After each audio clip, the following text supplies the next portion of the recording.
उना, ऐसा तैयार है। हमें शिकार के लिए निकलना होगा इससे पहले कि वो जीव फिर से भाग जाए। मैं तैयार हूँ, चलो चलें।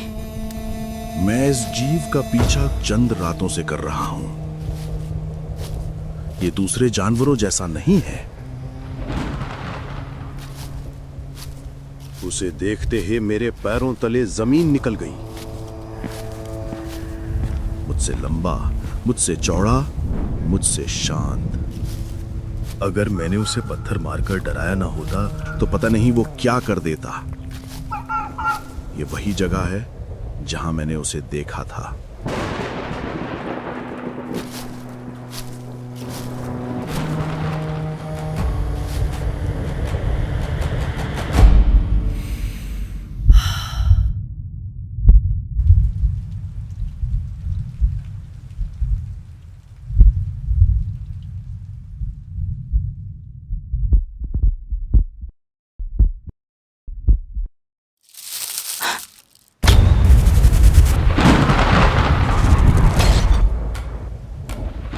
डरो मत, मैं यहाँ तुम्हें नुकसान पहुँचाने के लिए नहीं आया हूँ। ये जीव बोल कैसे सकता है?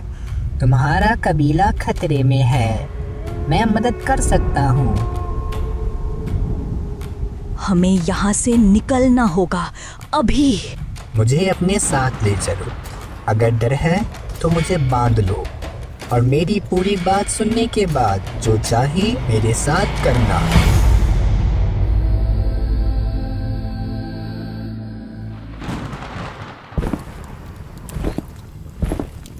चलो जीव, बोलो।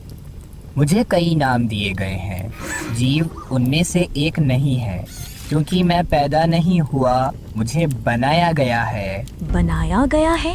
एक औजार की तरह, मेरे इस धनुष की तरह? एक तरह से हाँ, लेकिन मेरी बनावट उससे कहीं ज्यादा पेचीदा है। इसका कोई मतलब नहीं बनता। तुम कोई औजार नहीं हो, तुम धातु के बने एक जीव हो। तुम्हें बनाया कैसे जा सकता है? आखिर तुम्हें किसने बनाया? तुमने, या कम से कम तुम्हारे जैसे लोगों ने। मुझे हजारों साल पहले बनाया गया था, तुम्हारे पूर्वजों ने बनाया था। मुझे तुम्हें दिखाने दो।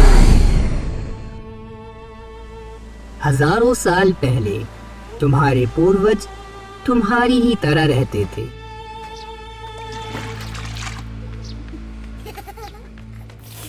लेकिन जैसे जैसे उनकी आबादी बढ़ी,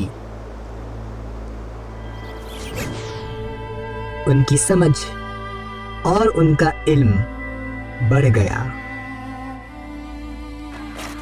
उन्होंने अपने औजारों में तरक्की हासिल की। उन्होंने सीखा, समझा और बनाया।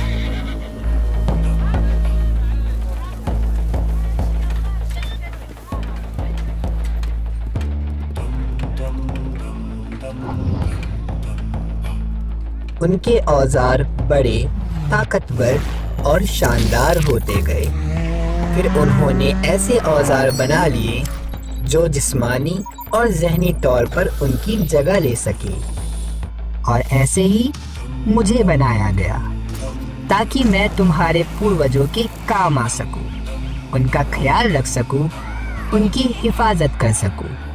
और हमने उनकी अच्छी खिदमत की। लेकिन हमारे मालिकों की चाहत उनके कमजोर जिस्मों से ज्यादा ताकतवर थी।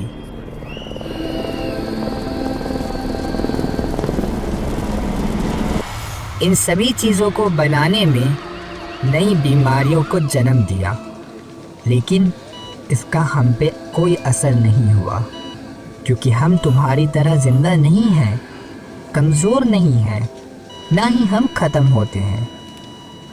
लेकिन हम अकेले रह गए, अपने मालिकों के बिना, किसी मकसद के बिना। बीमारी खत्म होने के बाद हमने दूर दूर तक तुम्हारी तरह के लोगों को ढूंढा। जमीन पर सालों तक भटकने के बाद हम तुम्हें ढूंढ पाए, लेकिन तुम खुश थे, सुकून में थे। ऐसे जैसे हमने तुम्हें पहले कभी नहीं देखा था। हमें लगा कि तुम्हारा वजूद शायद हमारे बिना ही बेहतर है, तो हम दूर चले गए, छुप गए।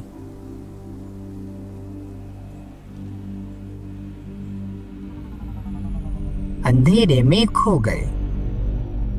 मैं अब तुम्हारे पास आया हूँ क्योंकि तुम खतरे में हो। कैसा खतरा? अगर तुम अपने गांव के तौर तरीके नहीं बदलोगे तो सब खत्म हो जाओगे। ऐसा क्या है हमारे तरीकों में? बहुत कुछ।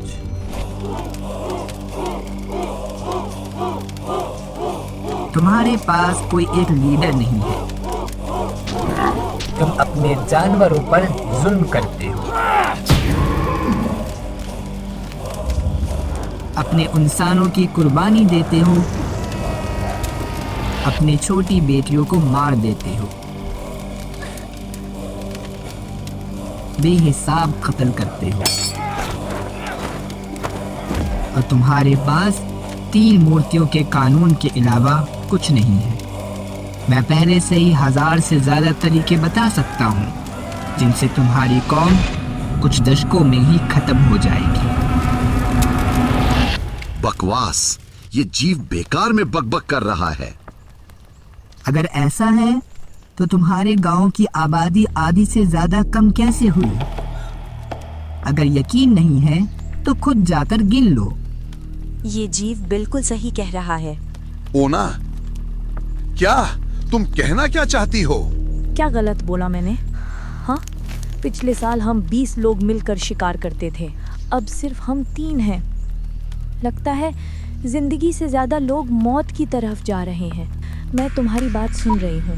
जीव, बताओ मुझे, मैं अपने लोगों को कैसे बचा सकती हूँ? पूरे इंसानी इतिहास में सिर्फ एक ही ऐसा वक्त गुजरा जिसमें 20 सालों के दौरान पूरी इंसानियत की तस्वीर बदल गई। हजारों साल पहले अरब के मैदान पर बेदुइन कबीला बिल्कुल तुम्हारी ही तरह रहते थे।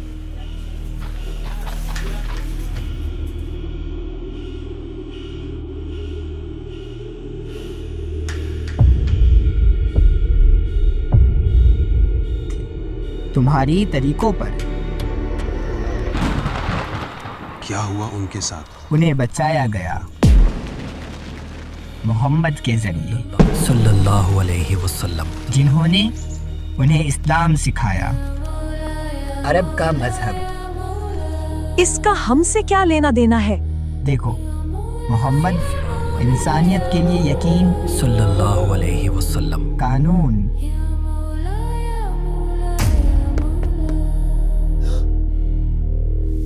इंसाफ और मेहरबानी लेकर आए। अगर हम उन्हीं के तरीकों पर चले तो हम तुम्हारे लोगों को बचा सकते हैं। बड़ी बड़ी बातें हैं जी, पर इसे बदलने के लिए क्या कदम उठाना होगा? पहला कदम है यकीन, एक खुदा पर ईमान। अभी तुम्हारे लोग अलग अलग खुदाओं की इबादत करते हैं। बारो जंग का खुदा, बिया संतान की देवी, फैफ दौलत का खुदा। अलग अलग खुदा यानी परेशानी की वजह, दंगे, फसाद। तुम्हें अपने लोगों को एक यकीन पर जोड़ना होगा, जैसे मोहम्मद ने अपने लोगों के लिए किया। सल्लल्लाहु अलैहि इस्लाम का खुदा अल्लाह। मैं एक बयान लिखूंगा जो उन्होंने इस्लाम की तरफ दावत देने के लिए दिया था। वो बयान तुम अपने गांव वालों के सामने दोगे। जबरदस्त। जीव की बातें सुनी तो और भी जल्दी मर जाएंगे। चलो, मैं तुम्हें दिखाता हूँ कि तुम्हारे खुदा असल में कहाँ से आए हैं।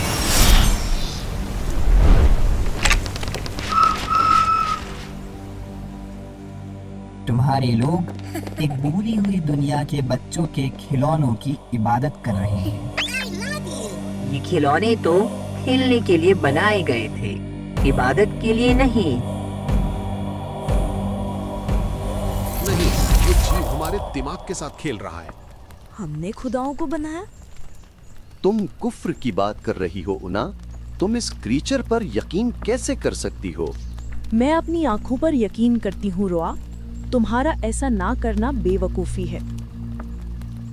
ये जीव सबसे ज़्यादा हमारे इतिहास के बारे में जानता है। मुझे वो अल्फाज बताओ जीव। मैं अपने लोगों को उस मजहब में बुलाऊंगी जिसके बारे में तुम बोल रहे हो। हमारे खुदा तुम्हें कभी माफ नहीं करेंगे। इस रास्ते पर मत जाओ। मुझे अपने लोगों की फिक्र उनके खुदाओं से ज्यादा है। अगर इस जीव के बताए हुए मजहब पर उन्हें साथ लाने से हमारे लोग बच सकते हैं तो मैं इसे कुर्बानी नहीं मानती, मैं इसे अपनी आज़ादी मानती हूँ। या तो तुम मेरे साथ आ सकते हो या हमारे पूर्वजों की तरह बर्बाद हो जाओ।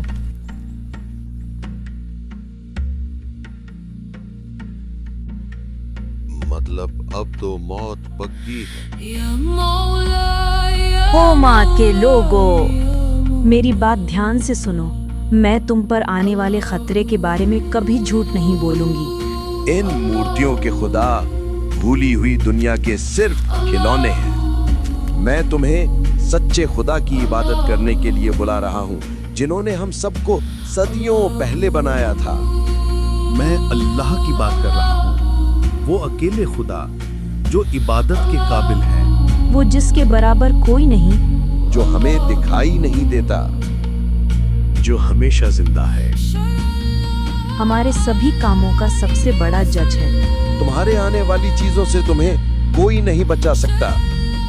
ना तुम्हारी बहन, ना तुम्हारा भाई, ना तुम्हारे पिता। अब सिर्फ तुम्हारे अमल ही तुम्हें बचा सकते हैं। तो इन झूठे खुदाओं को छोड़ दो और अपना ईमान अल्लाह की तरफ मोड़ दो। इस कुफ्र के लिए तुम मरोगे।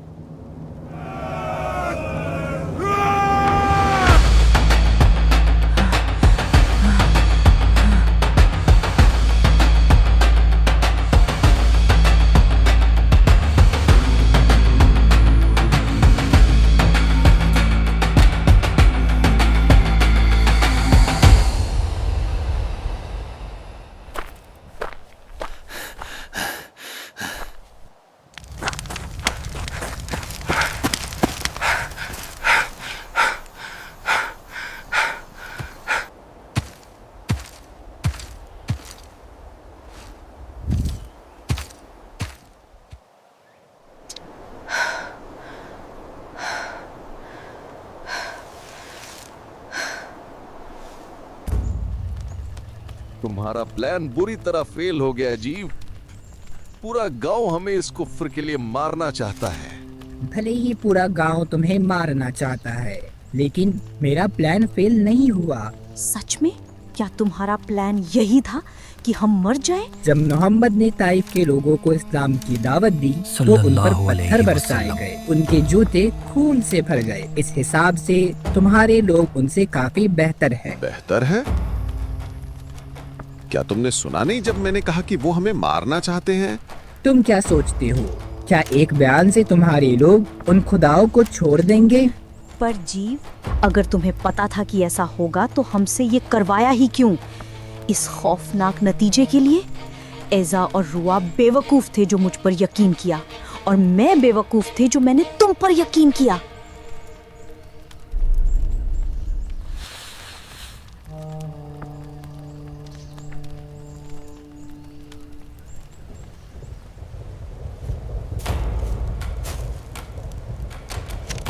ओह, आराम से।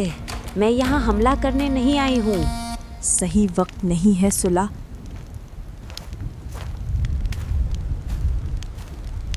मैं तुम पर यकीन करती हूँ।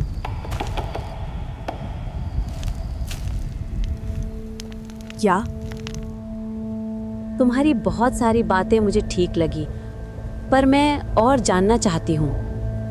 ये सुला, तुम्हारा कोई मजाक नहीं होना चाहिए। नहीं है। मेरे पिता ने मुझे हमेशा बताया था, बहुत सालों पहले हमारे पूर्वज ही थे जिन्होंने पुरानी दुनिया की एक बिल्डिंग में खुदाओं को ढूंढा था। वो बस जमीन पर पड़े थे, भूले हुए थे, बिल्कुल कमजोर।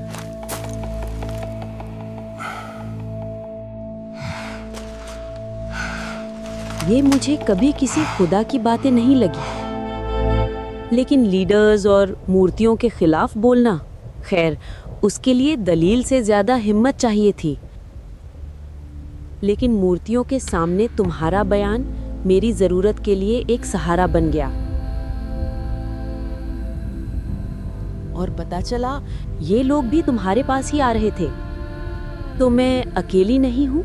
आखिरकार तुम हम सबको यहाँ लाई हो ऊना। अब आगे का रास्ता बताओ। एक मिनट, मैं बस अभी आई। कुछ लोगों ने हमारी बातों को सही से समझा है। मैंने कहा था ना, मेरा प्लान फेल नहीं हुआ। मोहम्मद के पहले बयान ने उन्हें उनके सहाबा दिए। तुमने अपने गांव में इस्लामिक सोच शामिल कर दी है।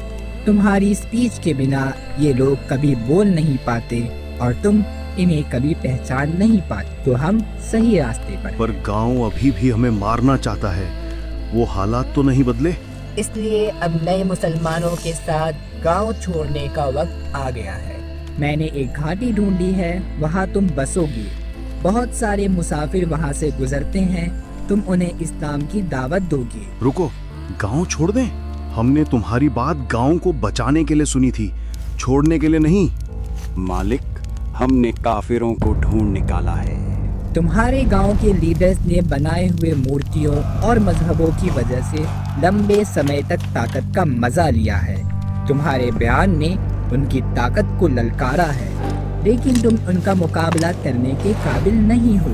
इसीलिए तुम्हें निकलना होगा। लोगों को अपने साथ जोड़ना होगा, ताकत बढ़ानी होगी और सही वक्त आने पर गांव वापस लौटना होगा। सारे काफिर मारे जाएंगे।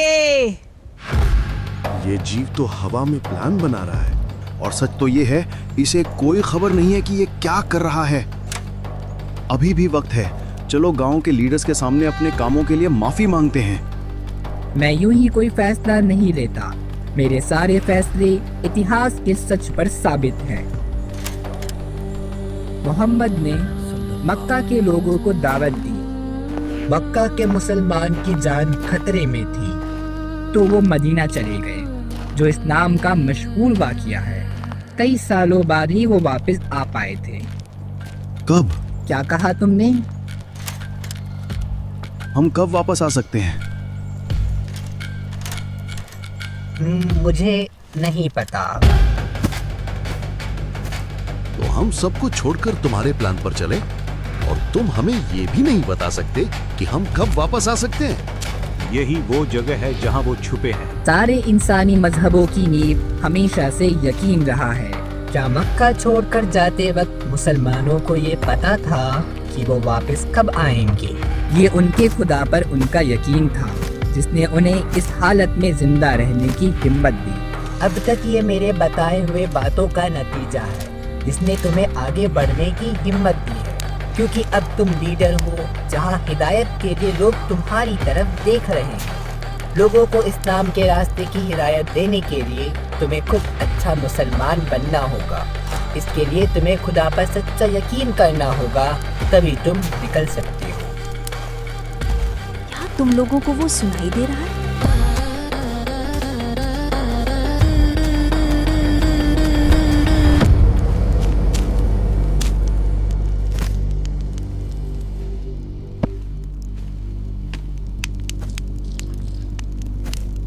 कहाँ है वो लोग?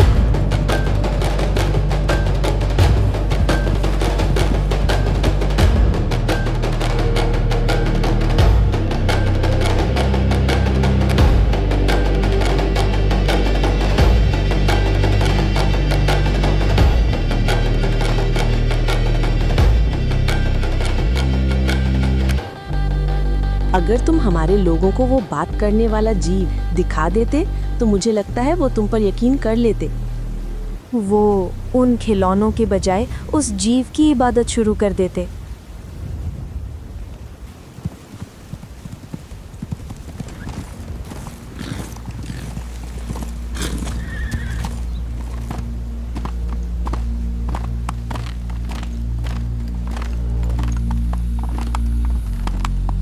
मुझे लगता है ये जगह सबसे सही है।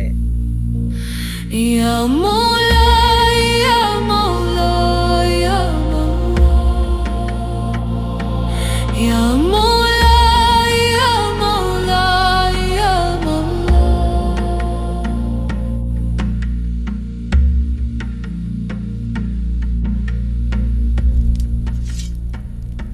मुझे हमेशा से शक था,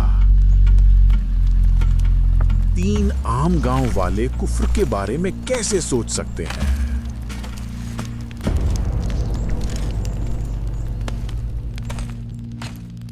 अब सब समझ में आया।